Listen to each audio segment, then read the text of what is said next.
ఇతర ఆలయాల వలె కాకుండా శ్రీమేరు పేరుకు తగినట్లుగా శ్రీచక్రం ఆకారంలో నిర్మించారు ఈ ఆలయాన్ని. విశాల ప్రాంగణంలో సంపూర్ణ శ్రీచక్ర ఆకృతిలో నిర్మించబడింది. ముందుగా శ్రీ సంతోషి మాత దర్శనమిస్తుంది.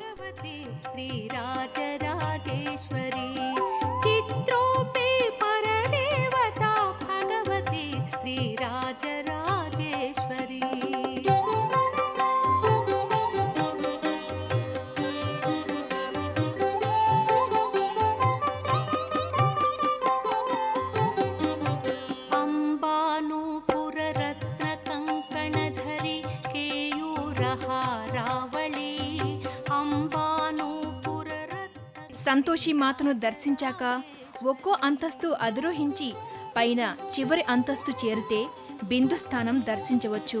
ఇది శ్రీమేరు బిందుస్థానం అండి. ఇక్కడ శ్రీ రాజరాజేశ్వరి అమ్మవారు కొలువు తీరి ఉన్నారు. ఈ అమ్మవారి పీఠానికి 4 కోళ్లలా బ్రహ్మ, విష్ణు, రుద్ర, మహేశ్వరులు ఉన్నారు. సదాశివుడిపై ఆసీనురాలైన ఈ అమ్మవారు సదా సృష్టి కార్యం చేస్తూ మనకు దర్శనమిస్తారు. శ్రీచక్రానికి చివరి స్థానం బిందుస్థానం. అలాగే ఇక్కడ బిందుస్థానం పై అంతస్తులో ఉంటుంది. ఈ బిందుస్థానంలో శ్రీ సహస్రాక్షి రాజరాజేశ్వరి అమ్మవారు కొలువు తీరి ఉంటుంది. అమ్మవారు సదాశివుడిపై పవిత్ర సృష్టి కార్యం చేస్తూ దర్శనమీయడం ప్రత్యేకత.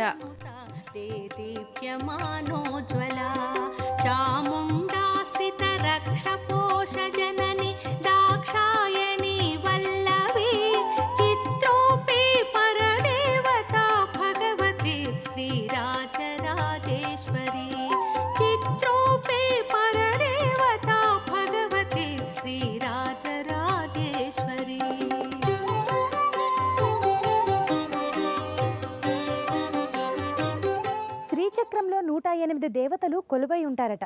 ఆ 108 దేవతల్ని ఈ శ్రీమేరు ఆలయ ప్రాంగణంలో మనం దర్శించవచ్చు. వాటి ప్రత్యేకత ఏంటంటే ఇప్పుడు మనం చూస్తున్న ఈ దేవతలన్నీ కూడా మనకు నగ్నంగా దర్శనమిస్తాయి. కామిగానివాడు మోక్షగామి కాడు అని అన్నట్లు కామాన్ని మోక్షానికి ద్వారంగా నగ్నత్వంలో దైవత్వాన్ని దర్శిస్తూ దివ్యత్వాన్ని చేరటమే ఈ పీఠం యొక్క ఉద్దేశం. శ్రీచక్రాన్ని అమ్మవారి వద్ద నెలకొల్పి పూజించడం మన ఆచారం. సకల దేవతా నిలయంగా శ్రీచక్రాన్ని పురాణాల్లో పేర్కొన్నారు. అందుకే శ్రీచక్రంలో కొలువుండే 108 మాతృకా దేవతల మూర్తులను దేవీపురంలో చూడవచ్చు. ఒక్కో మాతృకా మూర్తిని సేవిస్తే ఒక్కో ప్రతిఫలం పొందవచ్చు. వైష్ణవి మాతృకను అభిషేకంతో సేవిస్తే కళ్యాణ ప్రాప్తి, వారాహి దుష్ట శక్తుల నుండి రక్షణ, మహాలక్ష్మి సర్వతో ముఖాభివృద్ధి. ఈ విధంగా 108 మాతృకా దేవతలను సేవిస్తే కోరిన ఫలితాలను పొంది అమ్మవారి అనుగ్రహం పొందవచ్చు.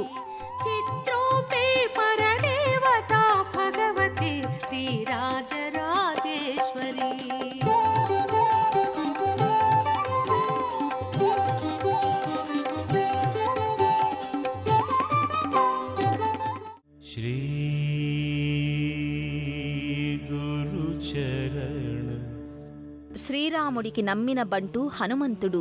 స్వామి నీవే సర్వస్వం అని నమ్మిన వారికి సర్వం తానుగా భావించి భక్తులను కాపాడేవాడు నల్లగొండలోని శ్రీ భక్తాంజనేయ స్వామి.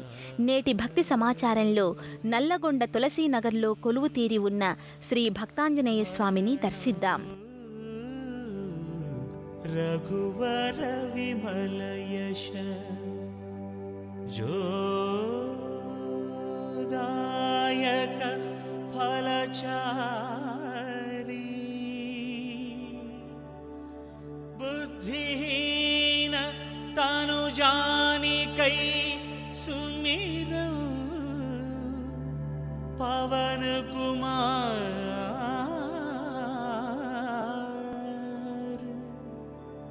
బల బుద్ధి విద్యా దేహ హరహు కలేశ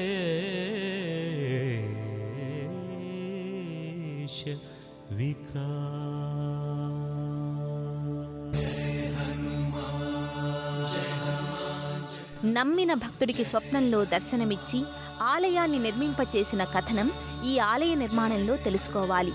కీర్తిశేషులు చొక్కారపు శంకర్రావు గారు సంతానం లేక హనుమంతుణ్ణి కొలుస్తూ ఉండేవారు.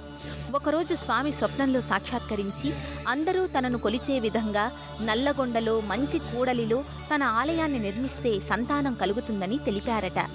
అయితే చొక్కారపు శంకర్రావు గారు ఈ విషయం మిత్రులకు తెలిపి ఆలయ నిర్మాణం కోసం స్థలాన్ని అన్వేషించారు. నగరం నడిబొడ్డున ప్రభుత్వ స్థలం ఖాళీగా కనిపించింది. అప్పటి కలెక్టర్ శ్రీ అల్లాయార్ ఖాన్ గారి సహకారంతో, ప్రజల చేయూతతో 1962లో తులసీనగర్లో ఆలయాన్ని నిర్మించారు. 1968వ సంవత్సరం మార్చి 3వ తేదీన విగ్రహ ప్రతిష్టాపన చేశారు. ఆలయ నిర్మాణం జరిగిన సంవత్సరమే శ్రీ శంకర్రావు గారికి కవలలు జన్మించారు. హనుమంతుడి మహిమలు నల్లగొండ పట్టణం పరిసర గ్రామాల్లోనూ ప్రచారం జరిగి స్వామిపై ఎనలేని నమ్మకం కుదిర్చింది.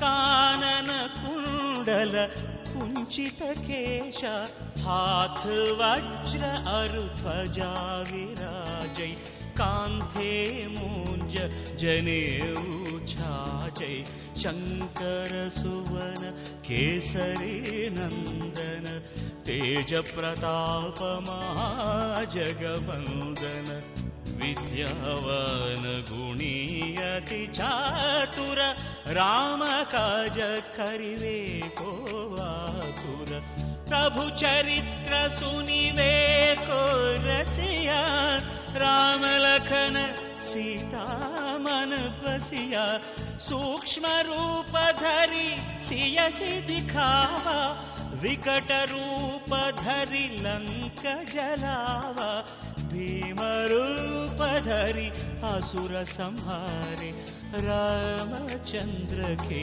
काज सवारे जय हनुमान जय हनुमान जय हनुमान जय लाय सजीवन लखन जियाय శ్రీ రఘువీర హరషి. ఇదే ప్రాంగణంలో ఉన్న శివాలయంలో సోమవారం ప్రత్యేక పూజలు నిర్వహిస్తారు. అలాగే నవగ్రహ మంటపంలో శని త్రయోదశి ప్రత్యేక పూజలు జరుపుతారు. నల్గొండ పట్టణంలో ఈ ఒక్క ఆలయంలోనే శని త్రయోదశి పూజలు జరపడం ప్రత్యేకత. విభుం విశ్వనాథం జగన్నాథనాథం సదానంద భాజం భవ్యభూతేశ్వరం భూతనాథం శివం శంకరం శంభుమీశానమీడే గళేరుండమాలం తనౌ సర్పజాలం మహాకాలకాలం గణేశాదిపాలం జటాజూత గంగోత్తరం గైర్విశిష్యం శివం శంకరం శంభుమీశానమీడే ముదామాకరం మండనం మండయంతం మహామండలం భస్మభూషాధరంతం అనాదిం హ్యపారం మహామోహమారం శివం శంకరం శంభుమీశానమీడే వటాధో నివాసం మహాట్టాట్టహాసం మహాపాపనాశం సదా సుప్రకాశం గిరీశం గణేశం సురేశం మహేశం శివం శంకరం శంభుమీశానమీడే గిరీంద్రాత్మజా సంగృహీతార్ధదేహం గిరౌ సంస్థితం సర్వదా పన్నగేహం పరబ్రహ్మ బ్రహ్మాదిభిర్వంద్యమానం శివం శంకరం శంభుమీశానమీడే కపాలం త్రిశూలం కరాభ్యాం దధానం పదాం భోజనం రాయ కామం దధానం బలివర్ధయానం సురాణాం ప్రధానం శివం శంకరం శంభుమీశానమీడే